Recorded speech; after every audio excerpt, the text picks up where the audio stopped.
এই চিত্রটি দেখে সহজেই মনে হতে পারে এটি দেশের কোনো এক বন জঙ্গলের ঝোপঝাড়। না, দৃশ্যটি রাজধানীর হাতিঝিলের কোলঘেঁষা খাল। নয়নভিনম অপরূপ সৌন্দর্যমণ্ডিত সেই হাতিঝিল খালেই জমাট বাঁধা কচুরিপানায় জমে থাকা পানিতে জন্ম নিচ্ছে অসংখ্য কিউলিক্স মশা আর এডিস মশা, এমন অভিযোগ স্থানীয়দের। কিউলিক মশা ও ডেঙ্গু মশা উৎপত্তির স্থানীয়তাই যে ডেঙ্গু ধরার মশার ওষুধ মারে মারে লাভ কি ভাই, এখন তো বর্ষাকাল। নগরবাসীর অভিযোগ, রাজধানীর বিভিন্ন স্থানের খাল, ঝোপঝাড়, বন্ধ ড্রেনে জমে থাকা পানি নিষ্কাশন না হওয়ার ফলে সেখান থেকে জন্ম নিচ্ছে মশা। দিনে 24 ঘন্টায় মশা। আর তাই মশার উৎপাতে অনেককেই আবার দিনের বেলাতেও কয়েল জ্বালিয়ে করতে হচ্ছে দোকানদারি। দিনের বেলাও মশা লাগে, থাকা যায় না, বসা যায় না। মশার উপদ্রবে টিকতে না পেরে আবার কেউ কেউ দিনের বেলায় ঘর ছেড়ে রাস্তায় বের হন ভরা দুপুরে। প্রচন্ড মশার অত্যাচারে থাকা মুশকিল। সেই বিকেলের পর থেকে ঘরে প্রচন্ড মশা। সিটি কর্পোরেশনের থেকে যে ব্যবস্থাটা সেটা একদমই নেওয়া হচ্ছে না, খুবই কম ব্যবস্থাপনা আছে।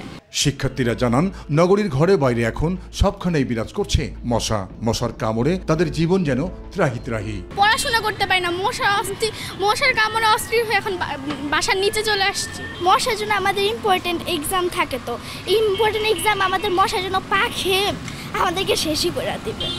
রাজধানীর অভিজাত এলাকায় মশার ওষুধ ছেটানো হলেও সেটি প্রয়োজনের তুলনায় একেবারেই অপ্রতুল। এই ব্যাপারে ঢাকা উত্তর সিটি কর্পোরেশনের প্রধান স্বাস্থ্য কর্মকর্তা বললেন, মশা নিধনে কেটে ফেলা হচ্ছে নগরীর ঝোড়ঝাপ কচুরিপানা। শত শত একর কচুরিপানা পরিষ্কার আমরা নিয়মিত করছি। আপনার যদি সচেতন যদি আমরা না হই, আমি যদি খালটাকে আবর্জনা দিয়ে ভর্তি করে ফেলি, আমি যদি খালের মধ্যে সব জিনিসপত্র ফেলি, আমার সুয়ারেজ লাইনের কানেকশন যদি খালের মধ্যে থাকে, ইটস ভেরি ডিফিকাল্ট সিটি কর্পোরেশনের পক্ষে যে এটা নিয়মিতভাবে পরিষ্কার পরিচ্ছন্ন রাখা। এক প্রশ্নের জবাবে তিনি জানান, নাগরিকদের জরুরি সেবায় জনপ্রতিনিধি ব্যবস্থা চালু হলে কমে আসবে মশার উৎপাত। জনপ্রতিনিধি থাকলে আমাদের সাথে জনগণের যোগাযোগটা আরও একটু বেটার হয়তো হতো। জাহিদ আহমেদ বাবু, মাই টিভি, ঢাকা।